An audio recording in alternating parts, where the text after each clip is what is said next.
He has been associated with several big startups, such as the President and Chief Scientific Officer at Triesta Sciences in 2004 and Co-Founder PreScientis in 2001. Today, he will be speaking on how we can initiate a startup and take it towards success. I hope his experience will help us to guide ourselves in this journey. After the talk, we shall have a small question and answer session where the audience can ask their doubts and questions. Now, I would like Professor Sridhar to begin his talk. Thank you, Rajesh. Thank you all. It's nice being here after the last meeting when we were discussing. And like I was telling Soumya, I really wish that this was being done differently. First off, it was being done where we were all in a town hall kind of a gathering where we were all sitting together. That would be the ideal setting for such a discussion. And most importantly, I would have, if I had the freedom to arrange this, I would have inverted this arrangement. I would have allowed you to present and speak your ideas, and I would have responded to your ideas based on my experiences. Anyway, that's different. But let's step back. And I spoke with Soumya this morning, and I thought let's take a slightly step back. Not merely incubating a company at IISER, but making IISER Berhampur a place where the whole journey of being an entrepreneur, entrepreneurship, incubating a startup, taking an idea forward and incorporating it becomes part and parcel of the things that happen spontaneously on this campus. So that's a fairly lofty view, because if you look at it, the places that are very good or have the necessary approach to promote and support entrepreneurship amongst the students are the Indian Institutes of Technology. And to a lesser extent, I would say the Indian Institute of Science. And these places, if you look at them historically, none of them, when they started, were entrepreneurial. It's very funny. Even the IIMs, forget the IIT and the Indian Institute of Science, even the IIMs weren't focused on entrepreneurship. They were focused on business management, not entrepreneurship. So the Indian Institute of Management that I know and I'm aware of, that is located in Bangalore, around the start of the new millennium, when most of you were just around either born or being around, the N.S. Raghavan Center for Entrepreneurial Learning was set up at IIM Bangalore, right? And so it's rather recent, the whole set of activities around entrepreneurship. And to be fair, if you look at really the place that has done it probably better than any other place, Stanford, if you just look at Stanford as the example, Stanford didn't have a structure that permitted all of this till 50 years ago. So this entire approach to entrepreneurship on a campus of education is relatively recent. That said, I view these older places that have developed programs of entrepreneurship as a graft of the approach to entrepreneurship on an established tree. And what excites me immensely about IISER Berhampur is IISER Berhampur is actually being conceptualized and brought to a shape, and we will be moving to our new campus in the very early part of the next year. And many of you will, there's been only one batch that has graduated from IISER Berhampur. So all of you are going to graduate from this new campus, where we can start thinking of what are the things that IISER Berhampur should do as an organization if entrepreneurship becomes a natural cultural activity within the campus. So that is the large question I'm going to ask. And I want to tell you that there is a distinct difference. And as someone who is clearly and completely in what would be defined as a boomer, for us, these words, entrepreneurship, innovation, when I came onto a campus, which was in 1980, they didn't exist on campuses in India, right? So in that sense, what I really like about the fact that you have started, this is the Innovation, Incubation and Entrepreneurship Cell, is that for you, it has been an extension and a continuation, and in fact, an integral part of your learning and the way you think about it. And that for me is the strength, and that is what we should use to make sure that we put the right foundation into the DNA of IISER Berhampur, such that it becomes facilitatory and you will be able to do it with the least amount of friction. That said, I want to say one thing to all of you. Entrepreneurship does not and should not, in our instance, mean that it should be done at the cost of your formal education. Now, I'm not lecturing to you or preaching to you, right? Because you can say, what do you know? Don't you know Bill Gates dropped out and that's why he is who he is? I do know that. I also know that Bill Gates' father was a rich man in the Seattle suburbs. And for the bulk of us, I think in India still, we need our basic education for two purposes. One is to make sure that we know how to learn. And for many, many, many of us still, our basic education is what will allow us to move forward. Without the formal completion of your basic education, you will find challenges in navigating the landscape in our country for some time to come, right? So we have not yet reached the stage where you say, I know what I need to do for my company. I don't need a degree. I couldn't care. I'm going to start this company. That is number one.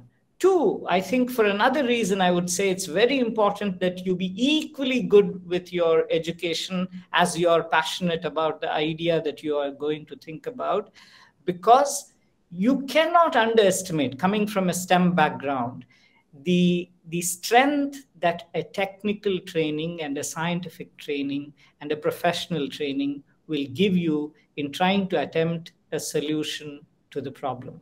And in another forum and another day, I will talk about my specific experiences, and I can be absolutely truthful to you. They would not have had me if not for my technical background. It was my technical background that allowed them to incorporate me as part of the team that built up these two startups. And without my technical knowledge and my technical experience, I would not have been able to do the startups. But that's a story for another day. So let's come and start and think of what is it that is critical to have a culture of entrepreneurship supported on an IISER campus. And for me, the most important thing is to be open to ideas, right? So let us say someone in whichever class you're going through something, and then something seems to you in the context of a problem that you have or an experiment you're doing or something that you're learning, you think that there is an opportunity here and you have an idea. You need to be able to go and sound that idea out. So I think the first thing we need to form is either your peers, people who are doing their PhDs, postdocs, faculty, people who are willing to actually listen to a young person, bring an idea to them, and then listen to it carefully, listen to it very carefully, and see whether there's the kernel of something that can be done. So for want of a better word, I will call this as quote unquote scientific faculty support or advisors or a sounding board. We could have people on a sounding board, and based on what idea you bring, the members of the sounding board can say, you know what, Vinay is superb at this, go talk to Vinay, or Ajay is very good at this, go talk to him. So you need first off access to a bunch of people who are your immediate sounding board. Obviously, you can actually have now, with this day and age, the way we are doing this conference, your sounding board need not be restricted to the people who are on campus, right? But for that, we'll have to become, that brings me to the second part of what I think over the next few years we should build within IISER Berhampur, and especially the innovation and incubation cell, is we have to build a very strong network, right? I have been in 3 places where entrepreneurial sorts of things that I looked at. So I must first confess, I had the company that bought us out was located in the Bay Area, and I used to travel frequently to the Bay Area, but I did not work out of the Bay Area. So I don't have any Bay Area entrepreneurial experience. I was in Boston for a fair bit of time, but at Boston, I was doing basic neuroscience work. I was surrounded by many entrepreneurial people. In fact, Vertex and Millennium were very young companies then. I obviously knew people who worked in that, but I myself was not involved in any entrepreneurial work. My entrepreneurial work was mostly done in Bangalore. But if you see the 3 names that I have mentioned, the Bay Area, Bangalore, and Boston, the 3B club, they have one thing in common for the areas that I was interested in, and in general. They have business schools, they have engineering schools, and they have science schools. So if you think about the kind of entrepreneurship that we are thinking of, where you're thinking, you have an idea, you want to develop a product, or you want to offer a service, there are 3 components to it which will solidify it.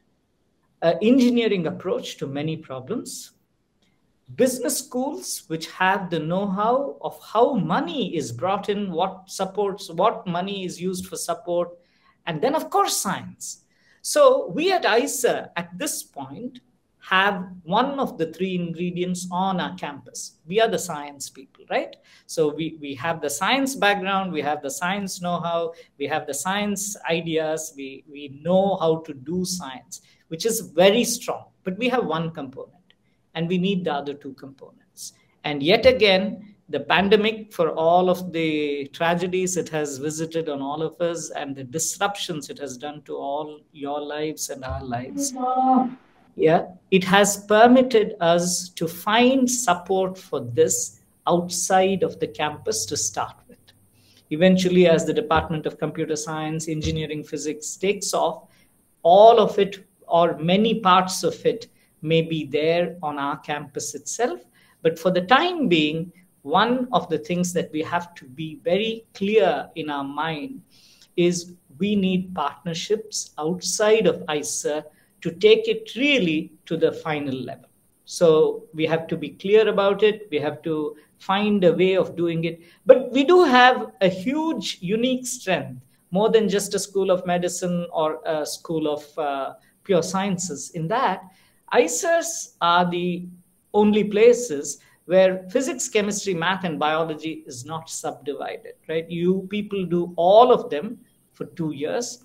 So your fundamental grasp of the basic core STEM is complete in that sense. And as you probably know, the design of the new building is really brilliant in that way, in that you're not in silos. Biology is not separated out from physics. Computer science is not separated out from chemistry. The design itself allows all of you to interact inside and outside of your classroom. So I think we have those 2 things we have. We have to bring in business and we have to bring in engineering as collaborations. That is the first key.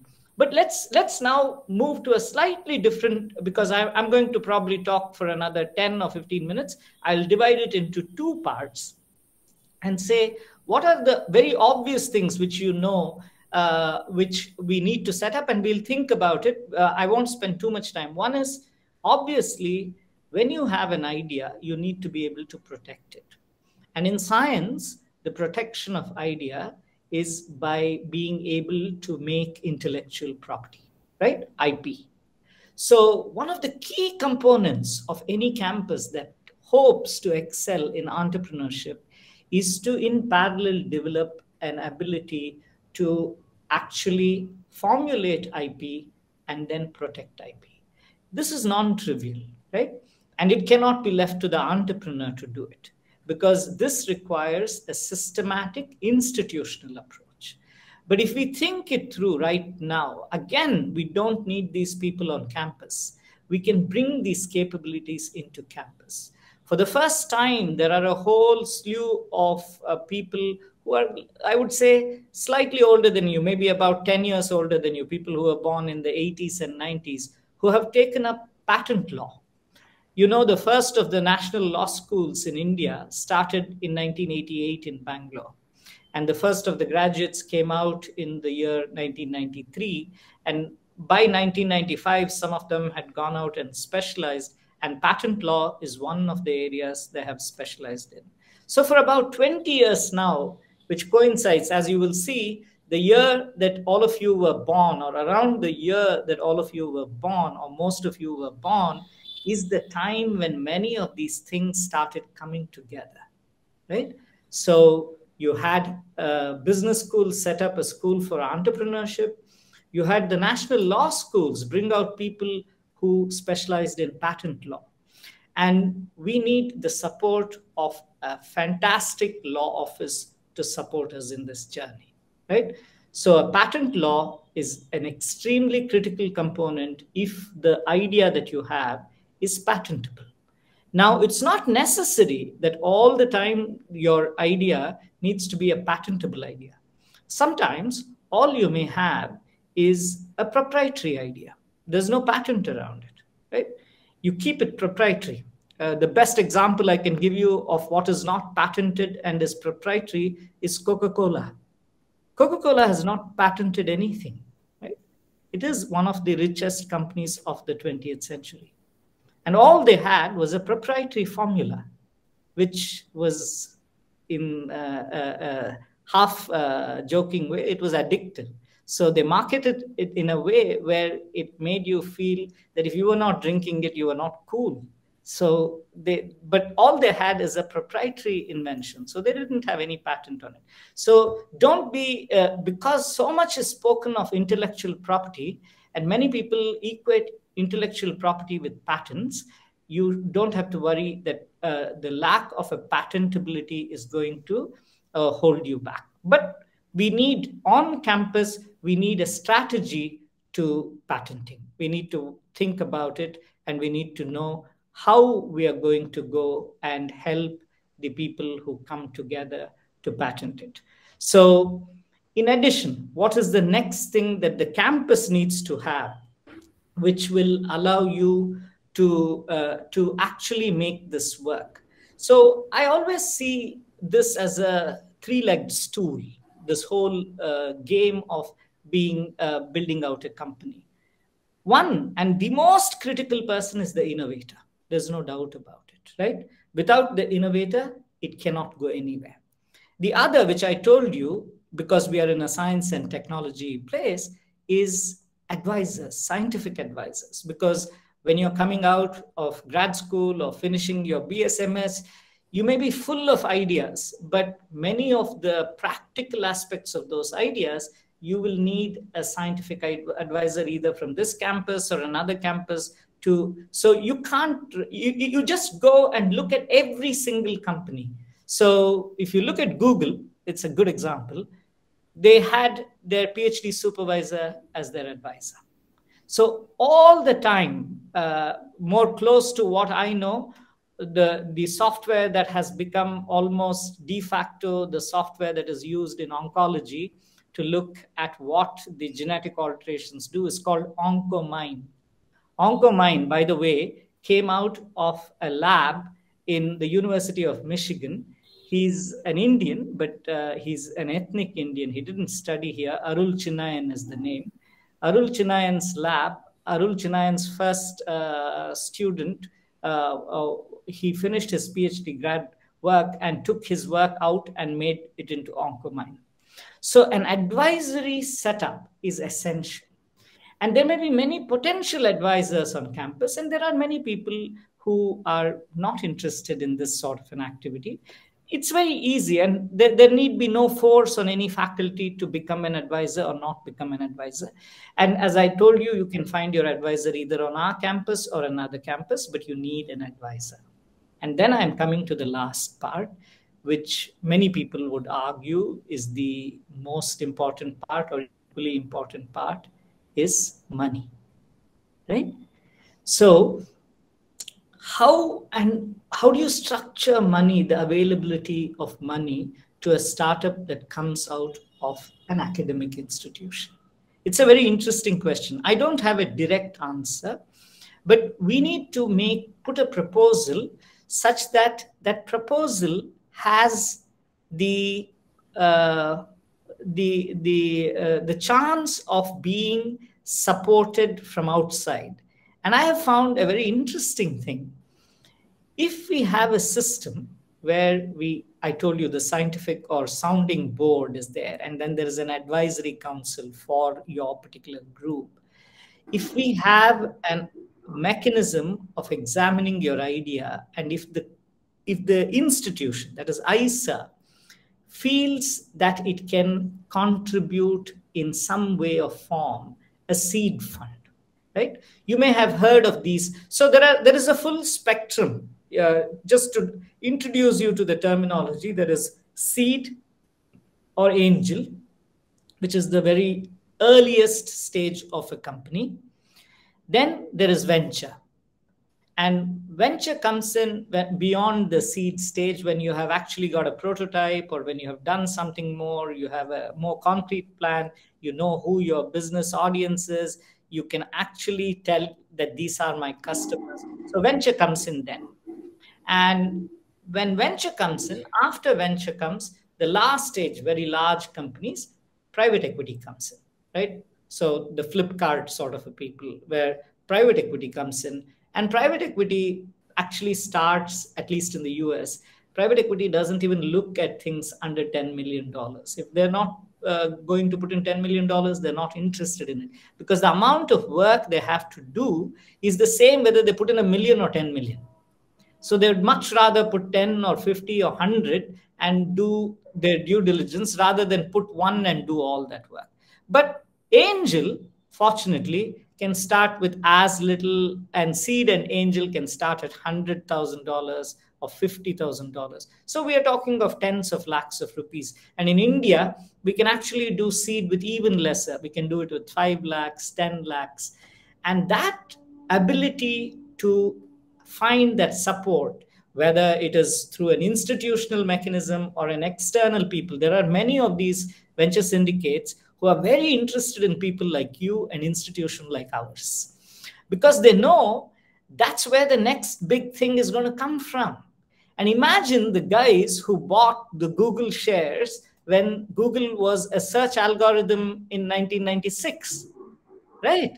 So it was not a multi-billion-dollar company, forget a trillion-dollar company. So it was just an idea. And they're literally laughing all the way to the bank, right? So the thing that we need to do, and we need to think about how we are going to do it, is do we actually have an institutional mechanism? Do we bring outside money, in the sense that outside money means obviously they won't bring their money in. They will become available to listen to your ideas. And this is what I was talking the last time. That's a completely different talk. It's the pitch. How do we develop the pitch? How do we talk? You see, we're all, and I must confess, we are used to talking to only two groups of people. We are either used to talking to students and grad students, right, where we are trying to explain our ideas, or peers and other faculty, where we are trying to defend our ideas when we present it. And the defense or the explanation is predicated primarily on the fundamental science that you're trying to do, the design of your experiment. Why did you have that control? Why did you use this model organism? Why did you not do that? Why did you choose this versus that? So you're all the time. And imagine the people who put in money, who are mostly from a business background, they gloss over these things. They expect some other science person to look at this. But when you go for a venture pitch, your beautiful experiment is not what they're thinking of. They're thinking of whether this idea is monetizable. And the way you pitch that is extremely different from the way you defend it to a scientific audience. And this was one of the hardest lessons I learned, because I wasn't young like you. I was already pretty set in my ways, and I did not like to change what I was doing. And but the people with money couldn't care that I was an MD, PhD, and it mattered nothing at all to them. All they wanted to know is, tell me, how is this activity going to make money for the company? And initially, obviously, not knowing how to do it and being rather miffed because I thought the science was solid, I didn't do a good job of it. But later I learned, and that's what I want to share with you. I want to share with you that we need to have this system wherein we can bring money. And finally, Stanford has, you can go and look at their site. They have a very interesting idea, because they have a business school, they have a med school, they have an engineering school, they have a science school, right? So everything is on their campus. So they have something called a venture studio, Stanford Venture Studio. You Google it and you can see what the venture studio looks like. And the venture studio lets people like you with an idea come in and tap into the resources of the campus and actually try and make a quote unquote production or cut. And I think, I don't know, I'm just half jokingly saying this, given their proximity to Hollywood, they probably called their studio Venture Studio. Because we are on the sea coast, why don't we say float a boat or something like that? We will say IISER float a boat, this thing. So, but we need a place like that. We need a place like that which allows you to bring in all of the resources. And we are fortunate because now many of these have been attempted within the central government supported institutes itself. You must all have heard of CCAMP. So CCAMP is a good place where they started for a different thing, but then they realized that the only way that CCAMP could stay afloat is if they got involved in this. And I'm told CCMB Hyderabad has an innovation center, and the Karnataka government in the biotech park has an incubation center. And that is the question I was moving towards. So should we think of having an incubation center in IISER? Should there be an incubation center? And I don't know. I think we will leave it for a later day. We will debate whether we should have an incubation center. And if it is an incubation center, what form should it take? Because in most of these places, what I've seen are the incubation centers are a congregation of equipment. And I'm not being critical of anyone because I don't know all of the details. But I strongly feel that it is not the access to equipment that makes or breaks an idea. It is the support for making an idea into either a product or a service. That is what is lacking on our campuses. If I were to look at what would have helped me, that was what was lacking. In Indian Institute of Science, I had access to a real-time PCR machine. In NCBS, I had access to a flow cytometer. So equipment was not limiting, but the people who ran those facilities would just run your plate or run your sample and give you the result. There was no way of taking this and making this into a product. Right? There was just no way of trying to make something into a product. And I think if we decide, no, IISER needs to have an incubation cell, all of you are very strongly feel that we need to have an incubation cell, then we will build an incubation cell from the ground up based on the fact that it helps convert ideas to prototype or prototype to final products. That's the thing we'll build. But that will take time and it will be a long journey and we'll do that. but I've taken my 30 minutes that I said I would, and I'm going to stop here. So, and like I said, I really want to have this as more of an interactive session, and I'm open for questions. Thank you. Thank you, sir. If anyone has any questions, they can ask.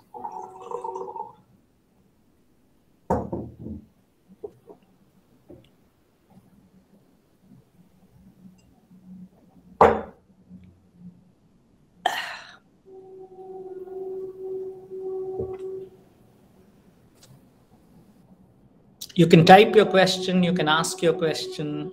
I prefer if you come on video and we chat, that's always nicer. But if you have bandwidth issues or whatever, and you just want to pose a question, then I'll try and answer that just based on the chat box.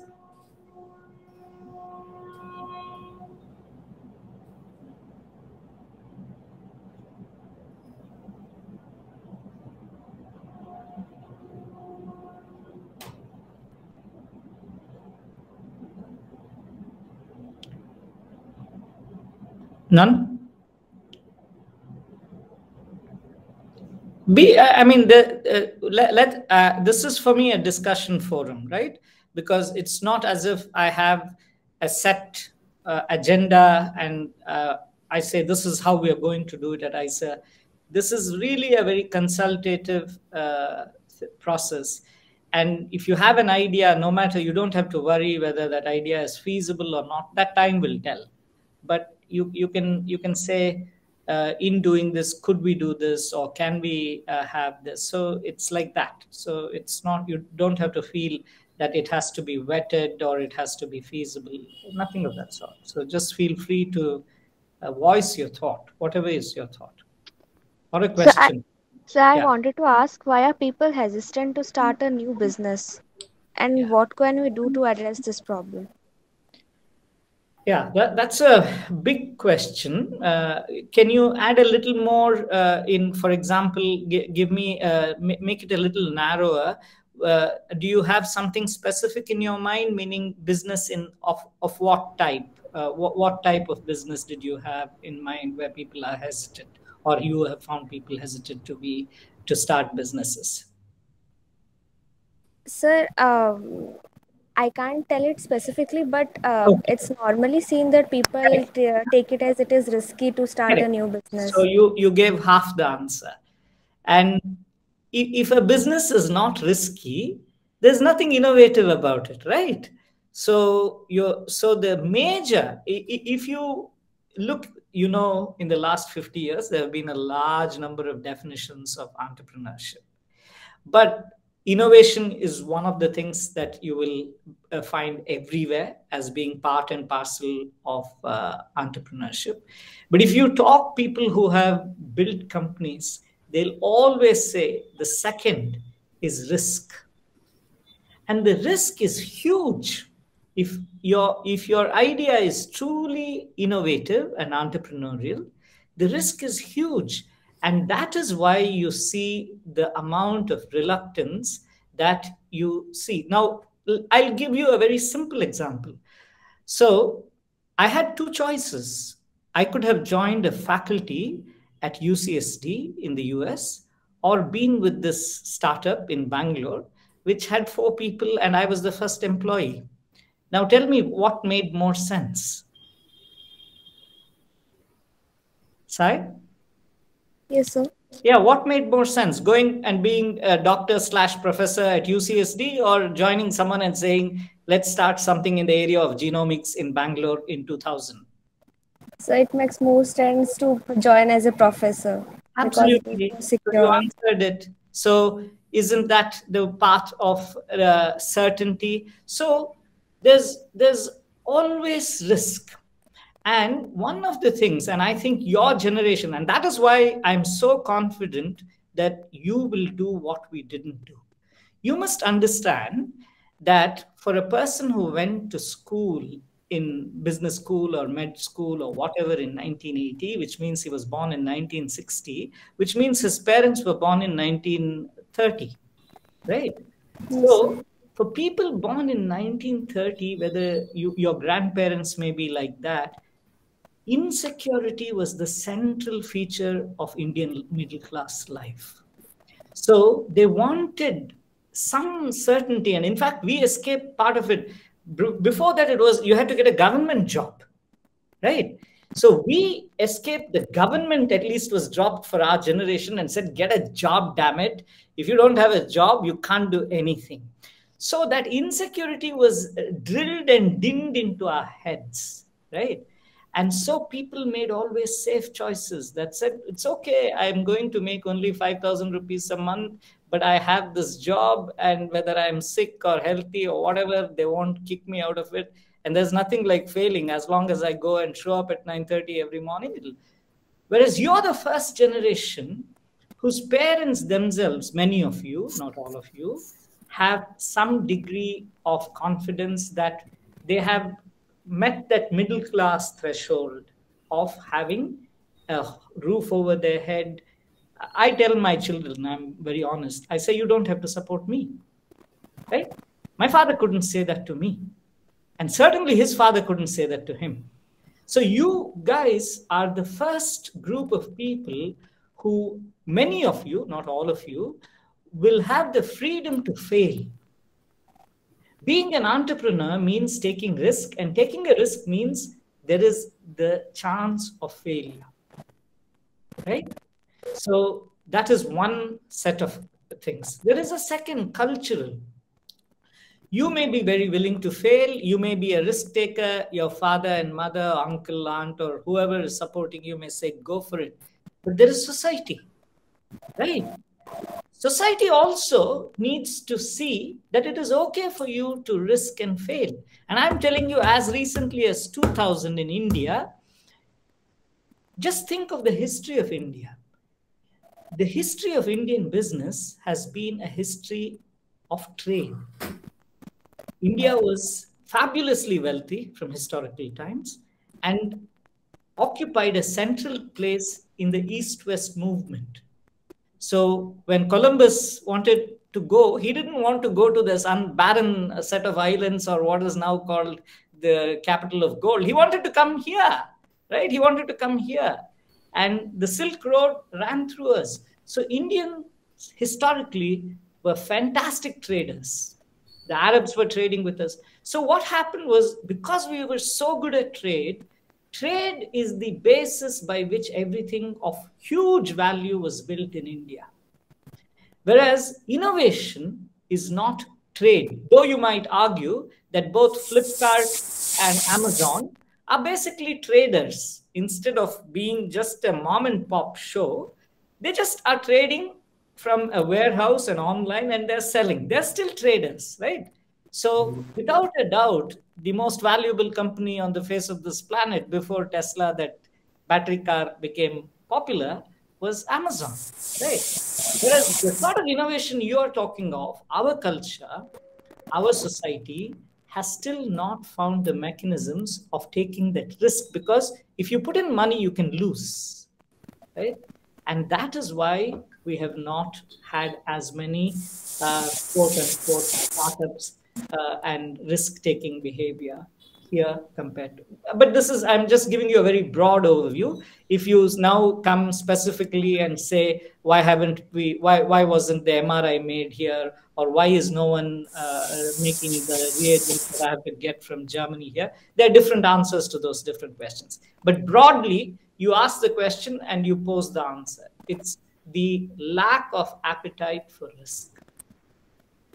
Okay, so thank you. Sure. Sir, I want to ask a question. Sure. Sir, what are the biggest mistakes that new startup entrepreneurs make and which we should avoid?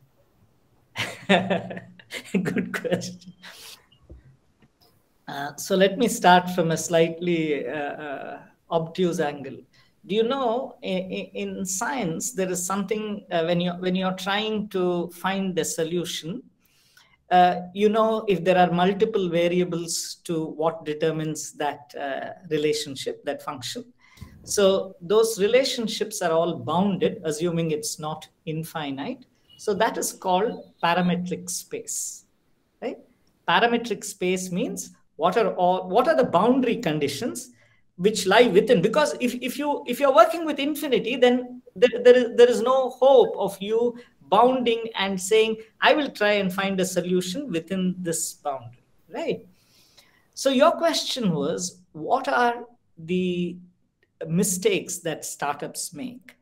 And actually, the mistakes that startups make, you can take two views to it. One is, you can say, if you take an individualistic view, you can say there are as many mistakes that startups can make as startups have died, right? So supposing there are 1 million startups which have not made it, then there were 1 million mistakes, right? That's why they didn't make it. But I understand the philosophy or the flavor of your question. Can we put it into groups? Can we see certain common threads of mistakes that startups make and try and avoid it? And the answer is absolutely yes. And that's what most of these programs of entrepreneurship, both the online program courses, they give you case studies and they walk you through. But I'll tell you some of the most common things, because they're hard. One is the kind of startups we are talking of, tech startups, is almost impossible for one person to pull off alone, right? So let us say you are a coding whiz, right? You're so good at it and you've built this app. And you know that this app is going to be like wildfire. People are going to use it if only they knew how good it is, right? So the ability to make a product may exist in one individual, though app is obviously one example, but there are many other things in biology where even that ability doesn't exist within one person. There are 2 or 3 more elements in making any startup work. Every startup, by definition, is a business. And every business, there has to be someone who can sell, right? That sell has 2 components. There is the marketing component and there is the sale component. Overall, this is called biz dev. So anyone who has merely a science or a technology background and doesn't have biz dev is doomed. That is the most common mistake that all tech entrepreneurs do, because they are so good at tech and they're so good at science and they love their product and they know that it has solved a problem that is a real problem. They believe that the world will buy it. No. It still needs to be sold. It still needs to be marketed. That is the first mistake of the team that's missing. The second, finance. So getting your money from whoever puts your money, the seed money or the angel money, and managing that money are 2 separate issues. And many of us who are from the science and tech space don't have financial planning, financial propriety, financial methods and processes in place. So the 2 components of a startup team, that is in addition to the science person, are biz dev and finance. And so essentially the first or the cardinal mistake or the reason why people fail in a startup is the lack of a complete team, right? So to use the metaphor of cricket, as you all know, the greatest batting line that existed maybe in all time was the Fab Four of Indian cricket: Sachin Tendulkar, Rahul Dravid, Sehwag, Saurav Ganguly, and VVS Lakshman, right?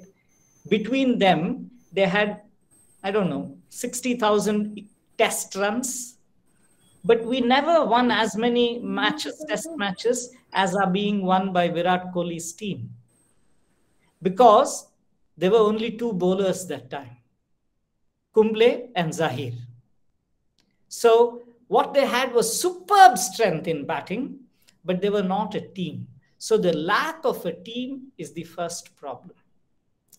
The second most common problem that I have encountered in tech businesses is the fact that people who are passionate about their science and technology, they come up with a product and they're so taken in by that technology that they believe that this is it. So for example, let's come to COVID.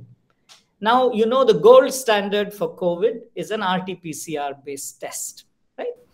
And the RT-PCR based test is, it requires the thermal cycler, it requires those reagents, and it has a turnaround time, 4 hours, 5 hours, whatever. Let us say you came up with a brilliant idea that actually improved the sensitivity and the specificity and needed a certain machine and took 6 hours. And there is some other guy who is sitting in some small university, not like you at IISER, who doesn't have your resources, who doesn't know science as well as you.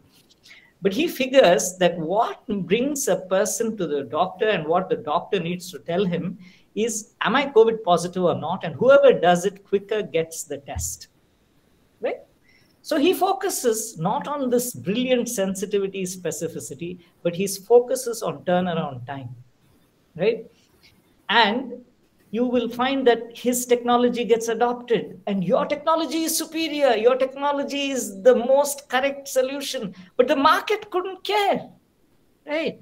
So the second most common mistake I have seen done in tech startups is where one actually gets addicted to the notion that we are doing a brilliant technology, right? And the third, which is actually, one can put it first or third, is all startups, after a while, once they gather some momentum, they need continuous infusion of two things, of people and money. And people, if you're in a place like IISER, you will find large number of, I was in Boston and my supervisor, the lab director, always used to tell me, he would say, Sridhar, do you know what is the most common ingredient in Boston? He would say smart people. MIT, Harvard, Tufts, Brandeis, and UMass. 5 universities with an average enrollment of 20,000 people. 100,000 smart kids walking around Boston, right? No dearth of smartness. Money. If you don't plan how you're going to get your next quarter or your next thing's money, you have no way. If you suddenly run out of money, no matter how good you were, and you can't pay your people leave. Let us say you're a 10-member startup and you were paying them whatever, 35, 40, 50,000 rupees a month in Bangalore. So that's 5 lakh rupees.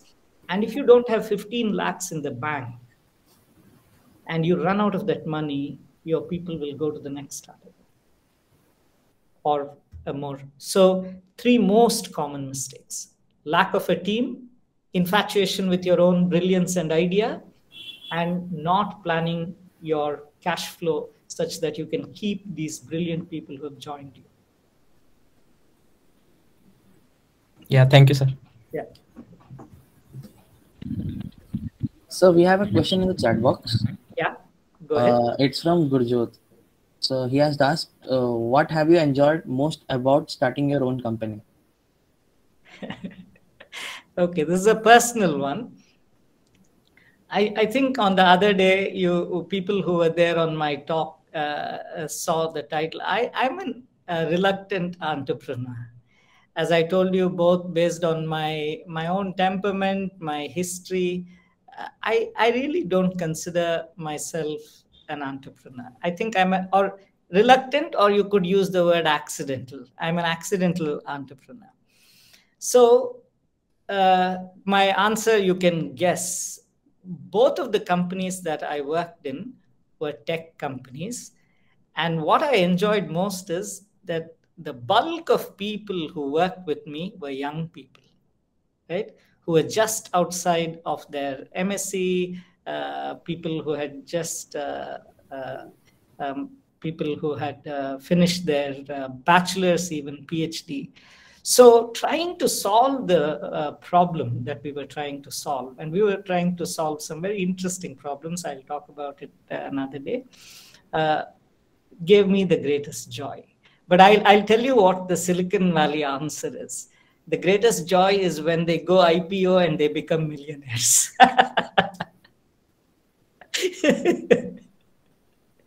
Professor Chari had a question. Yes. Yeah. Shall I read it out? Yeah. Sir, okay, so sir has asked that how one can go ahead in setting up a RT-PCR testing center as a business venture. Yeah, that's a good question, because it's now it's the need of the hour, right? And while Professor has said RT-PCR, I will keep RT-PCR as one part of it, but offering a diagnostic is the question, right? Yeah. In offering a diagnostic, there are 2 or 3 components in offering a diagnostic. The technology in offering a diagnostic center, fortunately, is not the limiting or the stumbling or the roadblock. That part is very easily accomplishable, because much of it has become commoditized. The machine is commoditized, the reagents are commoditized, and I mean, it may be PCR, it may be some other thing. I'm not worrying too much about that. So I'm assuming that the technical capability of offering the RT-PCR test itself for COVID or for Nipah or some other virus or a new thing that comes is already there. So I will not take the question part. I'll take the other 2 parts that make a diagnostic business either work or not work. And the first part of the business is actually the hardest part. In all medical diagnostics, in India, since they are not regulated, either a doctor can ask for a diagnosis, or you can go and say, I want to know how much my hemoglobin is, right? So the second category, people who say, I want to know whether my hemoglobin is high or low, or whether I have COVID or not, are called self-reference. The first category is called doctor reference. So the fundamental business that you have to corner for every diagnostic business is medical reference. If you don't have a clear way of establishing medical referrals, then it is going to be extremely difficult to sustain that business. The second is the second part, which comes at the end of it, is what is called, in the US system, it's called reimbursement. Here, you would say, what is the margin that is allowed on that test, right? And unfortunately, in many of these things, not market forces are not operative. For example, RT-PCR of COVID is a very good example. It's government controlled. HIV testing is government controlled. And once the government works and sets a price, what happens is it can work only for volumes. So if you're not doing 1,000 tests or 2,000 tests, you tend not to break even, because what they do is the Lal Spats of this world will offer a test at a slightly lower price point such that they can capitalize on volumes. And if your sensitivity, specificity, everything is superb, you cannot run it as a business unless you have an adequate margin. So I would say there are 3 components to it. The tech is the easiest part. Self-referrals is limited. So medical referral, establishing a mechanism of medical referral and making it cost efficient, wherein you have a margin, because the professor's question is it has to work as a business, which means everything has to be factored in. There cannot be any subsidy by IISER Berhampur itself. IISER Berhampur, if it, let us say, it lets you run it on the thermal cycler, which is there in the office, per test, you have to pay X amount of paise or whatever rupees to IISER Berhampur for having access to the machine. That's called a fully loaded cost. And that is the only fair way of saying we succeeded as a business. Otherwise, your business has a subsidy component. And for me, businesses with subsidy component are okay for governments to do.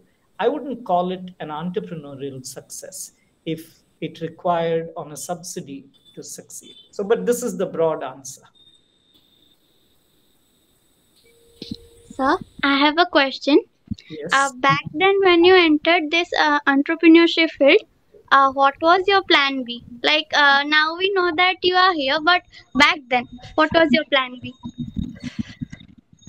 Very honestly, my plan B was to go back to the US and be a neurologist and a scientist. That was my plan B. Because I had come back here after finishing my training in the US. And so I had the option of going and taking back as a professor, like I said initially, or if I had to do both some medical practice, clinical practice, and some academic research. That was the position that I had, which was kept open for a bit for me, was the dual, where I would have to do 40% of my time in the hospital as a neurologist and then be free to do my research for 60% of the time. So if I had failed, I would have done that. It's another story which I'll tell you another time. I do consider what I did as a failure in the sense that that company is not there today. So, but I got an opportunity, and that happens to many entrepreneurs who fail. When you fail as an entrepreneur, what fails is the entity fails. You don't fail. You have so much learning, right? You have so much experience. You know how to do things. So very honestly, 3 people wanted me after those 2 years, after that company was acquired. And no one wanted me when I came back. So in entrepreneurship, failure is the failure of the entity. It is not the failure of the individual. Thank you, sir. Yeah. So there was another question in the chat box. It is from Rajesh. So he has asked how to make the estimated financing of a startup. For example, estimated balance sheet. Like these documents have become pertinent for approaching any investor or applying for any loan under government scheme. Yeah. So honestly, the word balance sheet itself has a certain meaning. I'm not in none of the companies. So I will use this as a segue to talk about something else. So all of you should know, and I'm telling you, my ignorance in this area is very serious. So you need to talk to someone who knows better than me. But because I was in 2 companies for 4 years, I have some idea. There are 3 sheets that are used in every company, in every business, in fact, for that matter.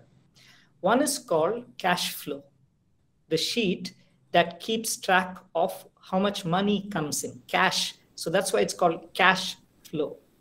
There's a second sheet called P&L, which is profit and loss sheet. And there is a third sheet called balance sheet, right?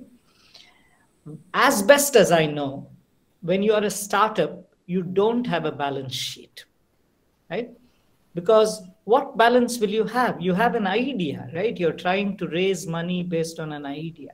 So what was asked of me, and the last time I pitched to a venture capitalist was close to 10 years ago or 8 years ago, but I'm quite sure it hasn't changed since then, is they need for you, they will give you what is called, as the venture capitalists give you a term sheet.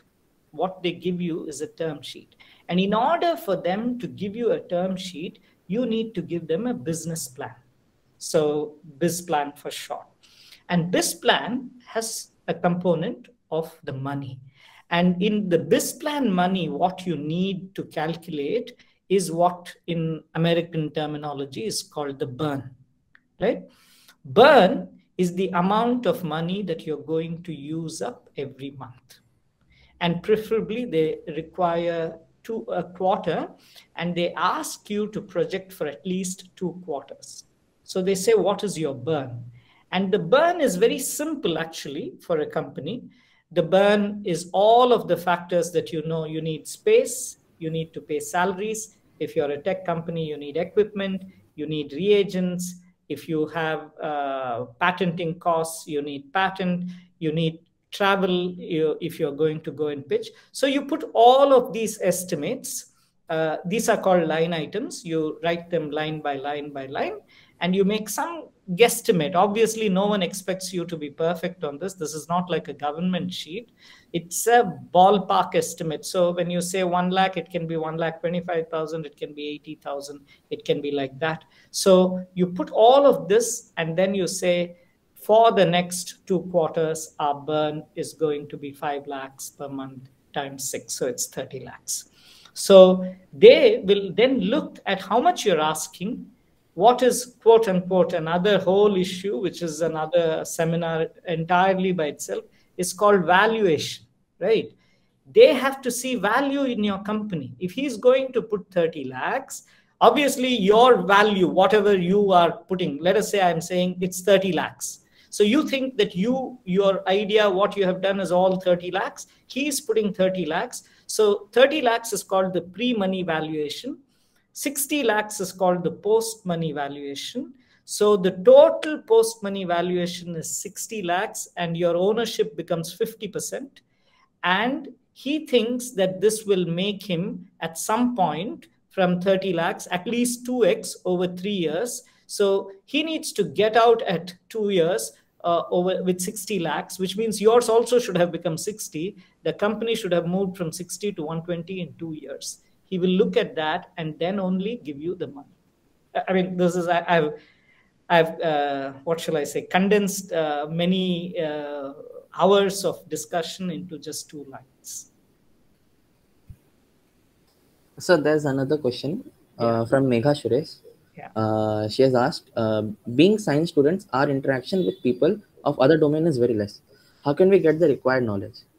Also, can our institute provide us any help in developing startups into businesses like IITs that provide small courses which can be taken? Certainly. Actually, I think that's the whole idea. This whole discussion is, I think IISER Berhampur, I can't speak for all IISERs. IISER Berhampur is at a fantastic opportunity because of what happened during COVID. Many of these things are now available to you as online resources. The interactions, the knowledge, the ability to learn. There are so many, I mean, in edX itself, there are courses, free courses on all of what I have said, not by a person like me, by a professor who is a business school at Stanford is talking this, not some science person who has been in 2 startups. So that sort of people, their talks are all available for free. So how to learn that part, I think, is very easy now.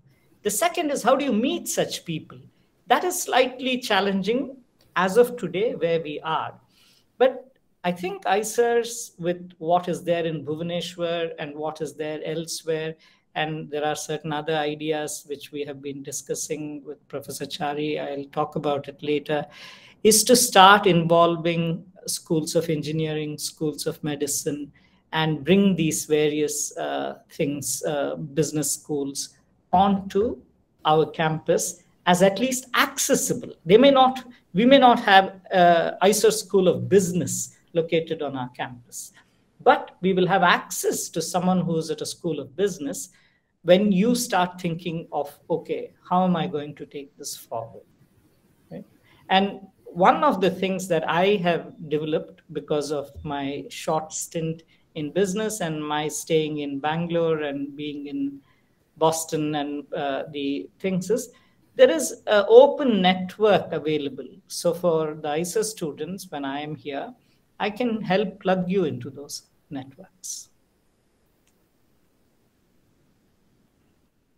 So these are the questions. There's no more, I guess. Yeah. Sir, there was an initiative of IISER that you were going to announce. Yeah. So based on, so the thought was, should we go ahead and have a small competition of putting up an idea? I mean, this, so don't, when you're thinking of this, don't think of feasibility. So the first thing many people the reason why they don't think or dream or come up with an entrepreneurial thing is very quickly they think of feasibility. If you start thinking of feasibility, like you ask, who's going to advise me for business? I don't know anyone, so I won't do it. Or this requires an engineering solution. Where am I going to find an engineer who's going to help me? I don't know anyone, so I don't start. So don't think like that. Think of whether you feel that there is a solution to a problem that you want to solve and that you have an approach to it. And that forms the basis of your proposal. So I think this is going to be made available as Google Forms. Am I right, Brijesh? Yes, sir. Yes, sir. So it will be made available as Google Forms. It's a fun thing, right? Go ahead and participate. So put an idea, try and defend it. We will figure out how to actually look at it and at least gather a handful of what comes and go through a mock, go through all of the things that we have spoken of. There's no better way of doing any of this than doing a mock, right? Now, the mock may lead you to the real thing because you may find, wow, it looks like there's a business opportunity, this is a good idea, and now I'm going to start working on it. Don't worry about specifics. Don't worry about your idea being stolen. Again, I quote one of the people I worked with. You can Google him. His name is Bala S. Manian. He is the person who bought out our first company. He's what he referred to himself as a serial entrepreneur. So he's in the Bay Area. And Bala Manian said, ideas are cheap. Execution is all. So many a time when you first come up with an idea, you feel, oh my God, if I tell this, the others will make this idea and make it happen. No, no one can make it happen other than the person who has the passion and the ability and the commitment and the resources. So don't worry about your ideas being stolen. Ideas are commonplace. But testing that idea, and you know, if you feel that your idea is like Coca-Cola, your secret sauce, leave out 2 components of it, right? So you give the broad thing, like Professor said, this is an approach to improve the diagnostic accuracy of COVID testing, right? And we are going to use a CRISPR-Cas-based system. That's all. So I don't know anything more than what you have said. But I can then sit in judgment and I'll say, okay, I can help you evaluate whether that's a good idea or a bad idea, or why, if it is a good idea, why you should go after it. If I think it's not such a good idea, then why I think so. But ultimately, you must know, ideas can only be tested in the marketplace. A professor, your pal, your parent, no one has the insight to know ahead of time whether you're right or wrong. This is said all the time about Bollywood blockbusters and Hollywood blockbusters. If there was a formula saying 1 fight, 2 dances, 3 songs, and that is blockbuster along with whatever Katrina Kaif or whoever. It's not so. You can have all of that and make a flop, and you can have none of it and make a blockbuster. So the answer is that you can't figure out what will work or what won't work in the real marketplace of ideas and products. You have to go there. But it's a fun exercise, right? Because there's no cost to it. And you will know whether, like you write an exam or like you write a project report, you will know whether this is for you. Does it make you feel energized, passionate? And there are some fantastic scientists who are left cold about this whole entrepreneurship. They say, leave me alone. I want to be in my lab. I want to do my experiments. I want to publish. I don't want to do any of this. I want to teach. And then there are people who say that's what keeps them awake at night. So you have to find out whether it is there in you, and it's a journey. By the time you finish your BSMS and grad school, you may say, I want to be. Or you may say now that you want to be, and later you may say, no, this is not for me. It's too uncertain. I can't take it. So you will find out. But only if you walk. If you don't take the walk, you will never find out. So I guess then everything is over. Then we can call it a day. Yeah. Thank you. Thank you so much, sir, for sharing us your experience. We think it will help us a lot for our journey in entrepreneurship. Yeah, I'll be very happy to partner you. I hope one day, not in the distant future, there will be a startup that is actually an idea and people out of IISER, and you will go out and enjoy that journey. And like I said, you may succeed, you may fail. Don't worry about it. You will have enough learnings in that to make it to the next company. All the best. Thank you, sir. Yeah.